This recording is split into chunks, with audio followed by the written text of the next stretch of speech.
All right, let's try this again. Thank you. No, you're good. You're good. All right, chapter 6, a water exodus, pages 24 through 31. I liked this chapter. I like just what kind of walking through and remembering the Old Testament history, and then making the connections and see what God is doing there, and how it kind of pertains to baptism and really to New Testament Christian life. Take a look at the map and recall how God left Israel no choice but to trust in God's deliverance. You can look it up there in Exodus chapter 14. So just as, right, you've kind of got the Red Sea, right, up here, Red Sea, Mediterranean, I don't need the D, Mediterranean Sea. Here we've kind of got the Delta Nile, right? So we've got the Nile River running down there. And then Israel is sort of up here a little ways, right? Kind of off the corner. You see on the map there, that upper right-hand corner, that would be the Sea of Galilee, is that little circle in the upper right-hand corner. The Jordan River. The Jordan River runs down that. The bigger body of water there is what? What is the Dead Sea, right? So Jerusalem, you see there, just kind of the northwest of the Dead Sea. So remind me, how is it, again, that God left them with really no choices? So here is sort of where Israel is, okay? So here is Egypt, right? So obviously, what direction can't they go? They can't go west, right? Because this is obviously where they've just come from, okay? Why can't they go south? Yeah, it's the complete opposite direction, and the terrain, right? The deeper and further you get, would have been even more treacherous. So they can't go south, they can't go west. Why couldn't they go north? Do you remember what was here? What powerful army and nation kind of occupied this territory on the southern edge of the Great Sea?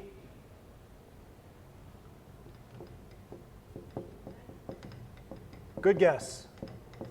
The other one. The Philistines, right? This was the way of the Philistines. They couldn't go north because they would have run into them. So here they are. Can't go south, can't go west, can't go north, can't go east because there's a giant body of water there, right? God left them no choice. This was not an accident, but this was God deliberately leading them into a place, into a position where they had no other choice but to trust the Lord for deliverance. My question is, can you think of a time in your life when maybe God put you in a similar situation?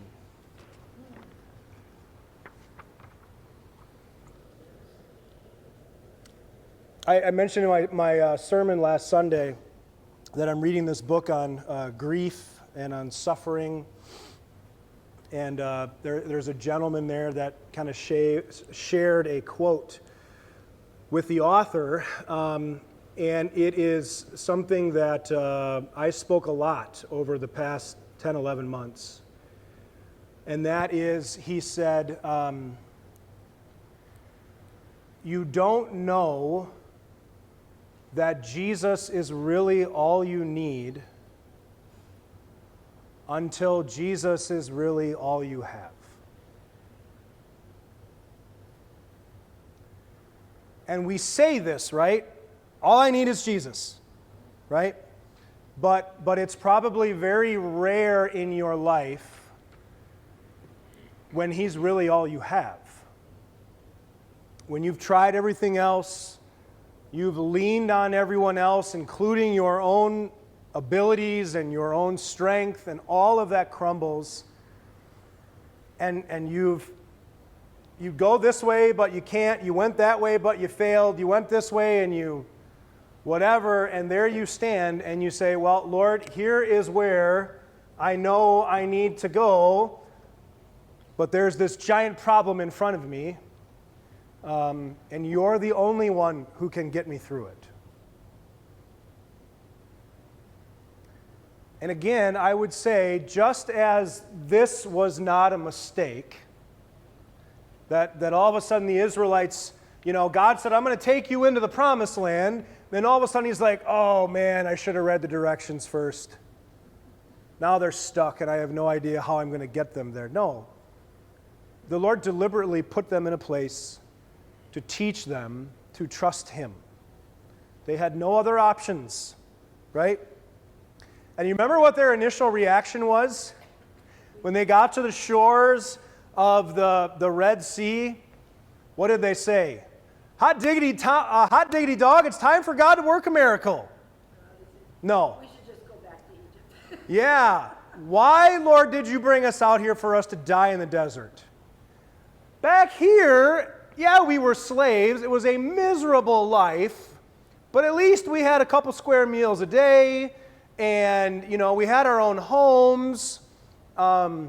It's sort of like, you got those movies, right, that whenever they're on TV, you just get pulled in. You have those movies, right? One of mine is Shawshank Redemption. Even though it's like 8 hours long, I'm like, I got to sit and watch it. And then it's never just on once.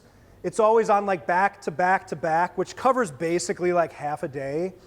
So like, it doesn't matter if if I catch it in the middle, well, then I'll watch the second half and then I'll hang around and I'll watch the first half just to get it all. Because like I don't know what's going to happen.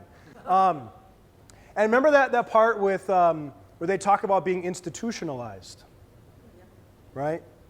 Where you have criminals who are imprisoned for the better part of their lives where they don't know how to exist and live outside of the prison walls. And so some of them will take their own life because they don't know how to cope, or others will commit a crime just so that they get brought back. This is what Israel is thinking. It was better when we were back in prison. We had a better life when we were in prison. Can we just go back to prison, please, Lord? It was a nice sentiment and all. Promised land, milk and honey, freedom, all that sounds great. Prison sounds better than death. And that's what we're staring down. And yet, of course, we know, right? The Lord sees them through. And so I like kind of visualizing that, right? I think maybe sometimes we think the miracles that happen, well, the Lord is just kind of like winging it, and He did this thing to impress people. And it's like, no, the Lord put them in this position where they had no other choice but to trust Him. And on the one hand, that's a scary place to be. It is. But I would say that it is here, when faith is tested, that faith grows the best.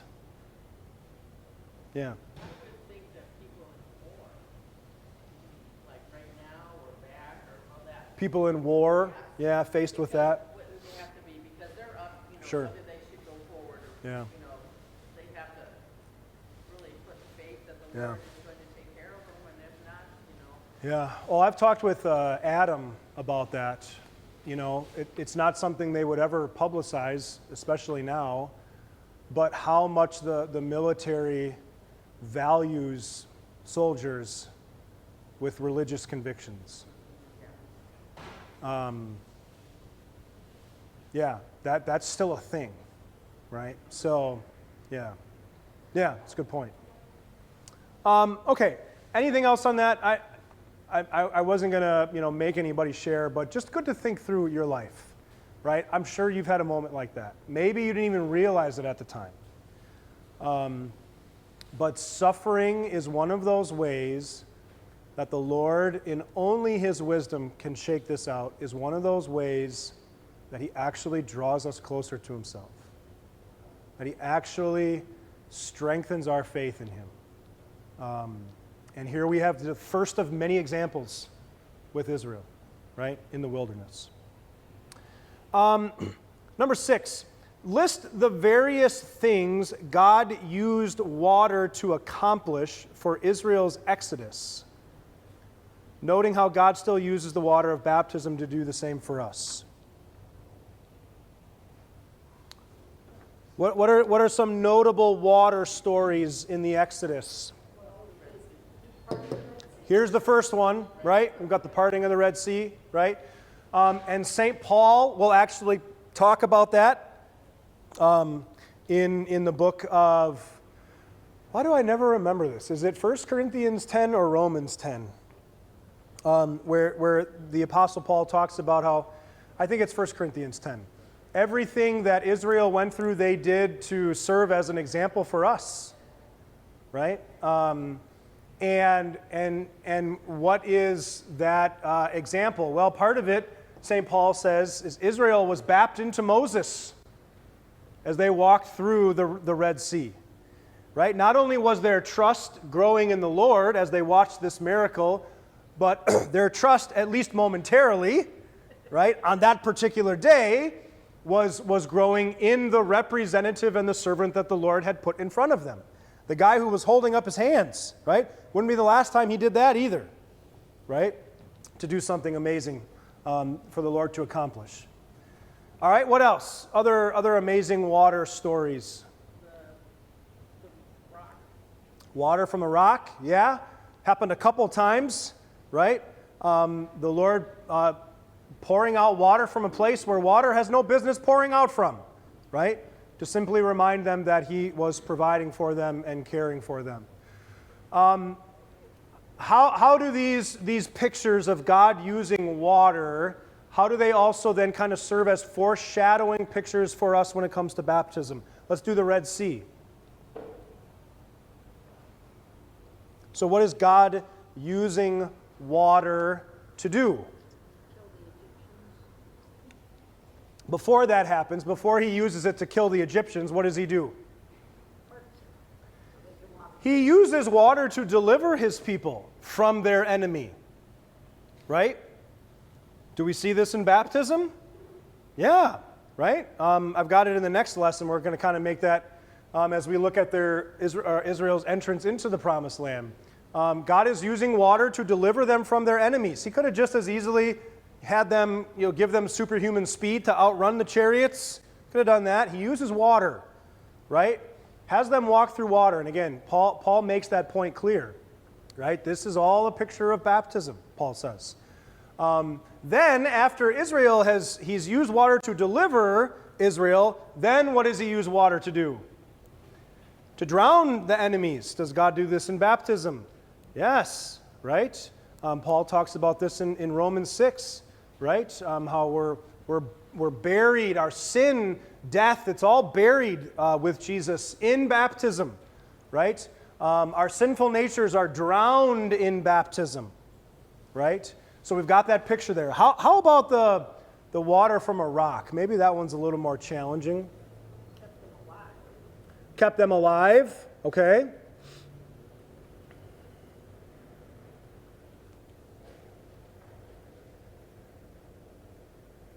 When Paul will talk about this later, he talks about the Israelites drinking water from a rock.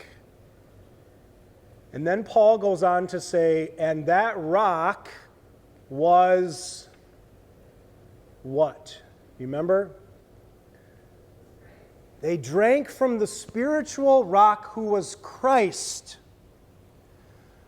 So here we have this picture of water flowing from Christ, and it being the water that sustains them, that nourishes them. What other story in the New Testament does that make you think of? Jesus saying, "Come to me for water."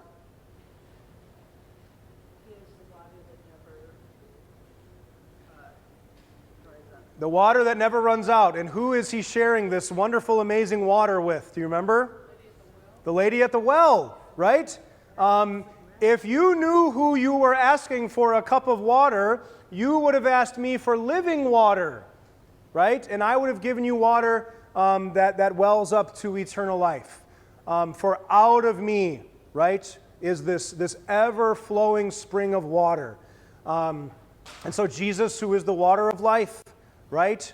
He is the rock who sustains Israel, and now this picture of water is this everlasting welling up, this grace of Jesus that is promised to us in baptism, that Jesus is yours and you are his, and this water will never run out, this water will never run dry. There's water pouring from a rock. Well, the Lord could have made that go all day, because water is not supposed to flow out of a rock. But this is the picture of how God sustains his people, right? Okay. That was kind of a challenging one, and it wasn't a very good question, but I appreciate you guys walking with me through it. Hopefully that was helpful. The cloud, yeah, that leads them. Yeah, the pillar of cloud during the day. Yeah, okay. Number 7, freedom isn't free. What does it almost always cost? Pastor Berg makes a point of this a couple times. Death, right? It almost always costs blood, right? It costs the life of someone or something, and we see this throughout the Old Testament, right? And how did the Passover and the Exodus remind the Israelites of this cost? Kill a lamb.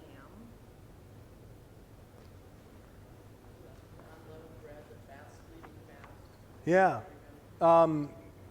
Not only did they kill the lamb, but kind of walk me through, what did that whole scene look like? Yeah. And I think one of the hardest things, I never really realized this, they had to take this lamb and they had to bring it into their home for like 4 days. Can you imagine what your kids would do if you brought a baby, little, tiny, 1-year-old lamb into your home for 4 days and then said, oh, hey, by the way, come out back with me and help me slit its throat? I've said this numerous times. I'm so grateful. I'm grateful that I'm a New Testament pastor and not an Old Testament priest. I don't think I could kill animals like that. I love eating them. I will never be a vegetarian. But if I had to kill my own meat, I would be a vegetarian. I just can't do it. I can't. Step on a spider, that's about as much guts as I have. And that's only because my wife is screaming, and I want to feel macho. But think of how vivid that picture was. That in order for the judgment of death to pass over your home, someone has to die. And there would have been nothing cuter and more innocent of death in your home than that little lamb. And yet it's the one who died so that you could be spared. Think of that picture, right? And then to take that blood and to cover the door frames of your home. And what an amazing thing to think about then when you run across like a verse in the Psalms. Psalm 121, which is one of my favorite. The Lord bless your coming and going both now and forevermore. And where do you come and go from your house? The front door, right? To picture, I'm not telling anybody to do this, but to picture blood marking your door frame, and not just the blood of an innocent animal, but the blood of Jesus, the Son of God in the flesh. He marks and covers your coming and going everywhere you go. How does that change your day? How does that change your morning? Right? When you walk through those doors, and Jesus has already covered my day with his blood. I'm free from guilt. I'm a child of God. Heaven is my home. How does that change your day?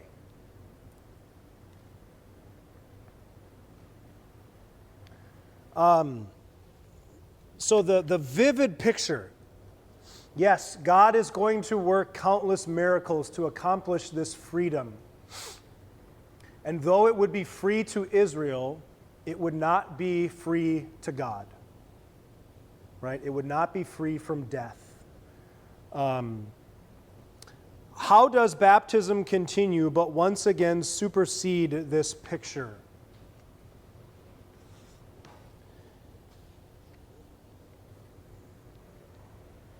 What happens at baptism? Who dies? You do. But also you don't. Because you are reborn. You're given a new life. Right? It isn't this kind of thing where, like the pagan gods of the Old Testament, where you want to appease the gods, you bring your kid, you set them up on that altar, and you sacrifice your child. And maybe, just maybe, that'll appease the gods. We bring our children so that they die. But they die not for us. They die to themselves. They die to their sinful nature. They die to their belonging to the devil. They die to the sentence and judgment of hell. All of that dies, right? And it's all because of the very real death and blood and sacrifice of the Lamb of God, Jesus Christ. Okay. All right. Any other questions or thoughts on the water exodus? Okay, let's get into 7 then. The wilderness journey. I liked this line Pastor Berg had. We can't handle freedom. Examples of how both Israel and we prove this to be true. You can do either one. How do we prove? How did Israel prove we cannot handle freedom? They're always complaining. We're not having food and water. Yeah, yeah. Where are we going? Why are we here? Yeah, right? They're given freedom, but it doesn't feel like it. It's not the kind of freedom they wanted. And, how many times do they bring up, it was better for us when we were back in prison? Couldn't handle it, right? Not only do they grumble against God, but they grumble against Moses, right? They want to get rid of him as their leader. They want to establish their own government. They want God to leave them alone. How do we show we don't handle freedom well?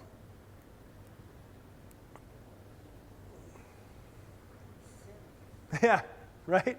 We are free in Christ, and how do we use that freedom? Well, in the exact opposite way that St. Paul tells us to, right? Romans chapter 6, shall we go on sinning so that grace may increase? Right? Is this how we use our freedom? It's the picture again of you're freed from the jail, from the prison of sin, death, and the devil. Jesus walks you out of it through his life, death, and resurrection. And then what do? We want to go running back into jail because I can do what I want. And I think that when I get to do what I want, we think that's freedom. Where is that maybe the hardest lesson to learn in our lives? At what age? Teenager, right? You remember that, right? Got the car keys for the first time? Freedom. What does that freedom come with?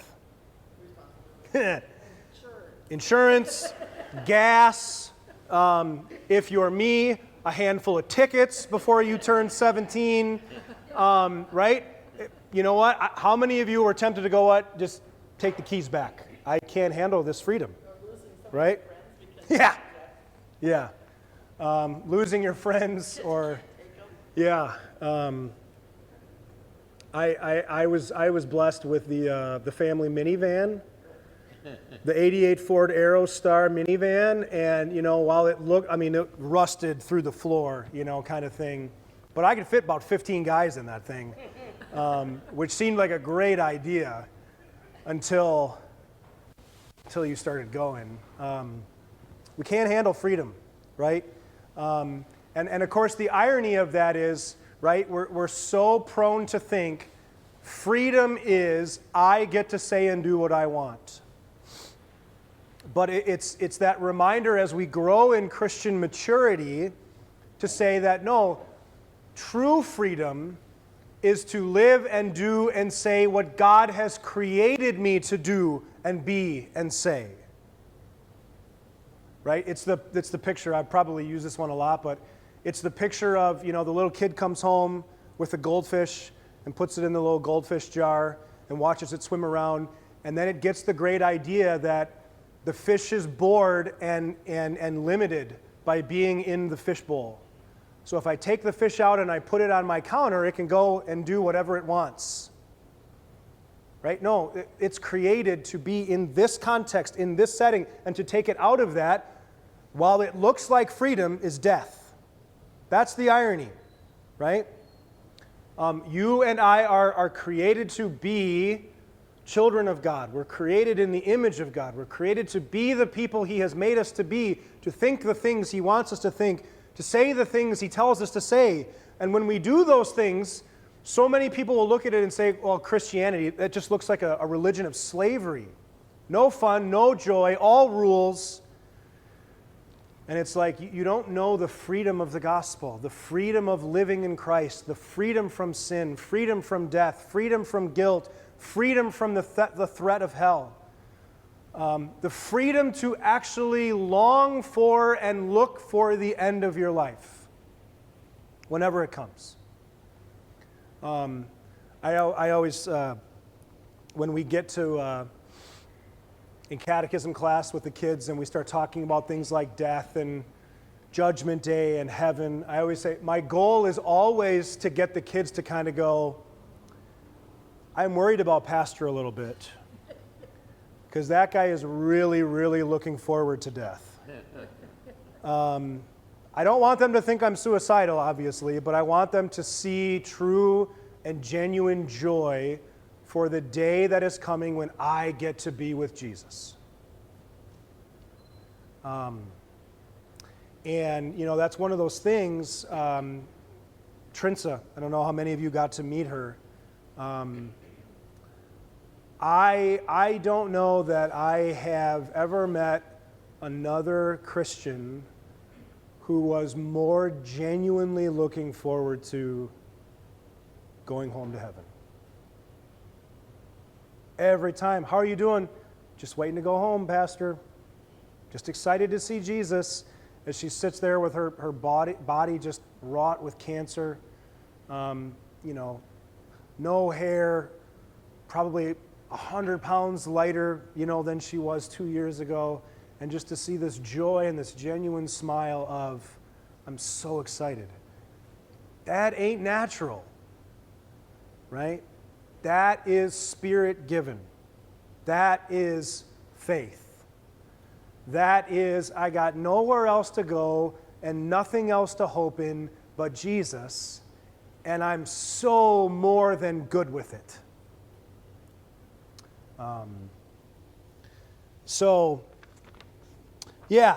Freedom. It's kind of it's an interesting thing, right? To be able to handle freedom is something I think Israel has always wrestled with, something we always wrestle with.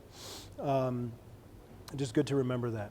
Instead, Pastor Berg says, freedom is love. How so? And where do we see this lived out? We want to make him, we want to do what makes him, we love God. We love God. Yeah. We want to do it. Yeah. Like your parents, you love your parents, and you want to do to them what you feel is right. Yeah, and I think those relationships are great ways to describe it, right? Such a wrestling match, I think, with young people these days, because how has this young culture been taught to view something like marriage not necessary. I would say maybe even worse than that. Not only is it not necessary, it's a burden. It's a prison, right? We had this couple at my church back in Salt Lake City. Love these people dearly. They came out of Mormonism and kind of went their own way for a while. And the husband had a tattoo on his forearm, this arm, and it was a wedding ring. He had his wedding ring tattooed, and I always thought, you know what, that's one I can get behind. I like that idea, right? A little harder to remove that than a ring, unless you gain a lot of weight. Then it's impossible to take this thing off. So I told my wife that the other day. We're stuck because this thing ain't not coming off. But he had his wedding ring tattooed around his finger, and he showed it to me, and I thought, hey, that's pretty cool. You know, I've always kind of liked that idea. And then he turned over his hand. There was like a chain kind of running along the back of his hand, and then he turned his forearm over, and there was a giant ball on the end of the chain.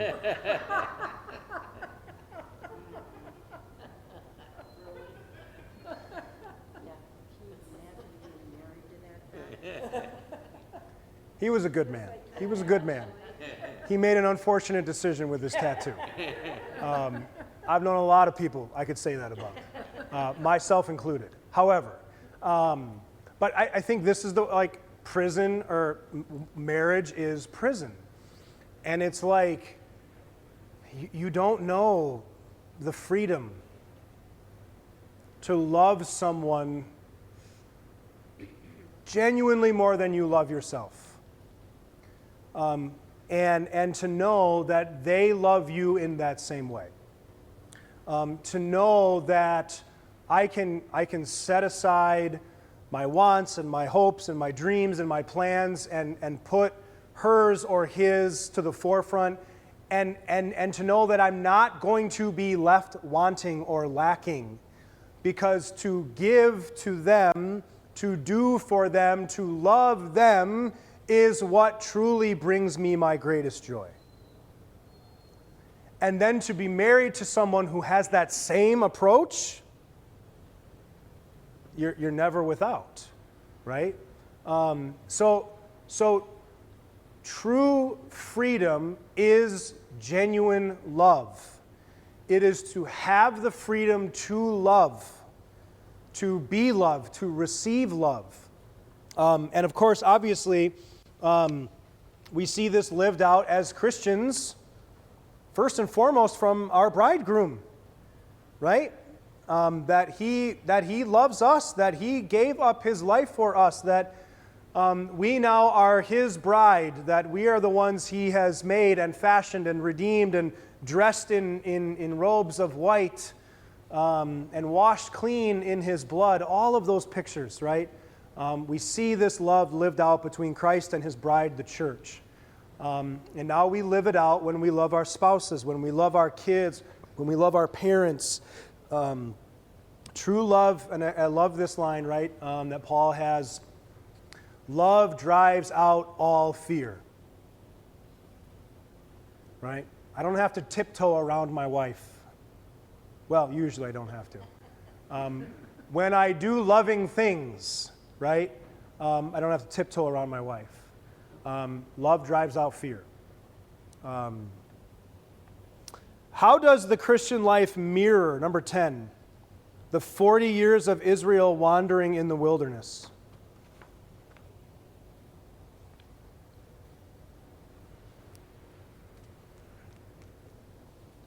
They had to walk around for that amount of time, and then they got to the promised land. Okay.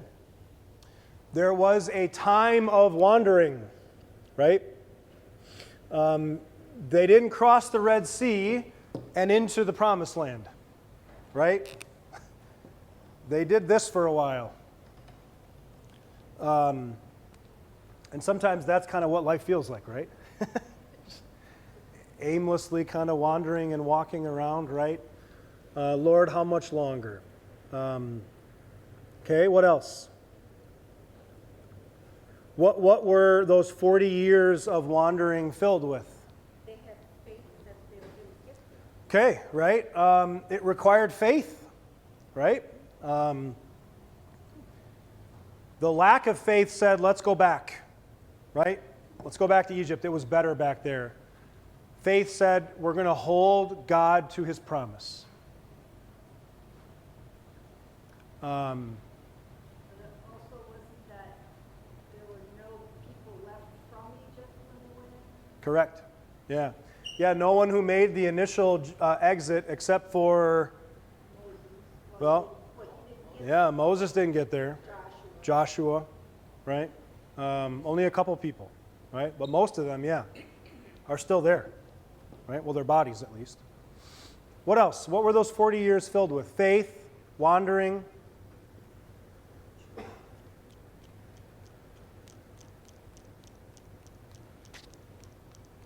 Vacation? What? Whining? Yeah? And why were they whining? Why do people almost always whine?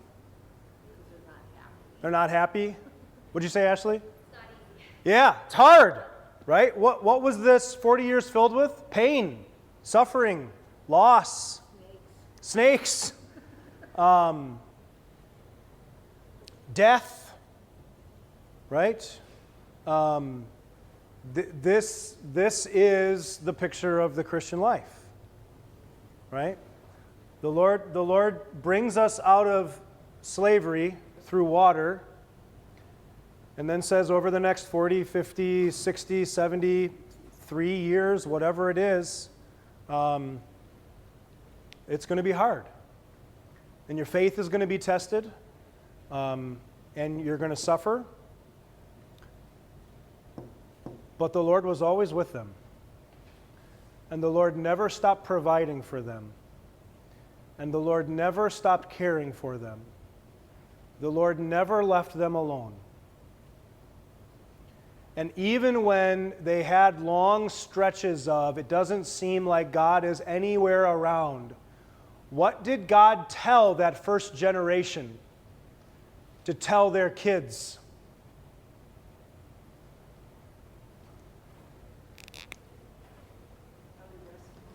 Tell them what I did here. Tell them what I did here.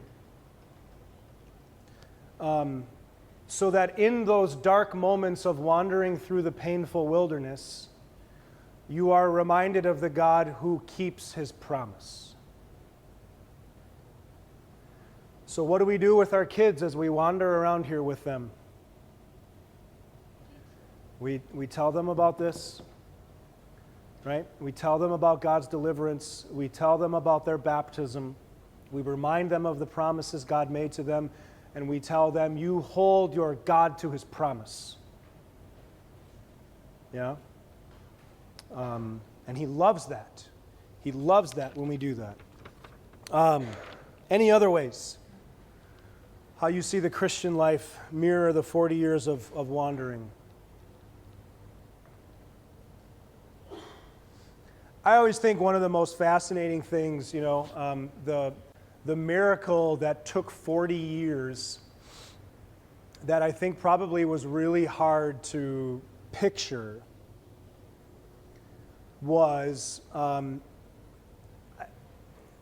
hiked the Grand Canyon twice. And if you've ever done like a long, week-long hike or wilderness retreat or something like that, and you're doing a lot of walking and it's hot and it's rugged terrain, what usually happens to the clothes and the shoes that you wear after you get back from that trip? They go in the wash. They go in the wash, maybe, if they're really important to you, more than likely. I got home from those hikes and I threw those shoes right in the trash. Because it was like, there's no salvaging these things. And that's one of those miracles that the tents and the clothes and the sandals that the Israelites wore, they never wore out. Every single day, God not only preserved his people, but he preserved them by preserving their stuff, their possessions, their clothing. And again, one of those miracles where you don't really see it or realize it until you look back. And what an opportunity, I think, for us as Christians to not only do that for our children, but to also do it for each other, to do it for ourselves, right? When we get in those dark, aimless, wandering moments in our lives where it seems like we're all alone and we don't know where the Lord is in our life, to look back and say, yeah, but I remember this moment in my life when I thought it was all over and there was nowhere else to go. And I remember how bad this was, and I never thought I'd get out of it. And yet 40 years later, here I am. What other explanation could there be? But by the grace of God that I go. Right? The miracle that is happening every day, that the Lord preserves you in ways. We talked about that, I think, in our Bible class on preservation. That when you're sitting at a stoplight and it turns green and you go, the miracle that everybody going the cross section actually stops. Because that doesn't always happen. That the stoplight, both sides don't just turn green. I mean, just those little things. You turn the key in your car or you push a button and something that is called a combustible engine fires up. And if you're a big fan of the gangster movies, like I am, apparently it's real easy to rig those where they just blow up. Maybe you saw evidence of that, I don't know. But it hasn't, right? Little by little. We may not get bread from, falling down from heaven, but I think it requires probably even more miracles for there to be bread on our table every night. So, I love to think about that in the context of the Exodus and the wilderness. Any other questions or thoughts that you have that you think should be included in any of those lessons? Good to go? We're all right with that? All right. Well, next week, because I thought we'd get into this, I only did chapters 8 and 9. Okay? So we'll do 8 and 9. We'll see how long it takes us. I think we've got some good stuff to discuss there, so we'll do that next week. Next week? Yeah, next week. All right. Thanks, everybody. Have a good week.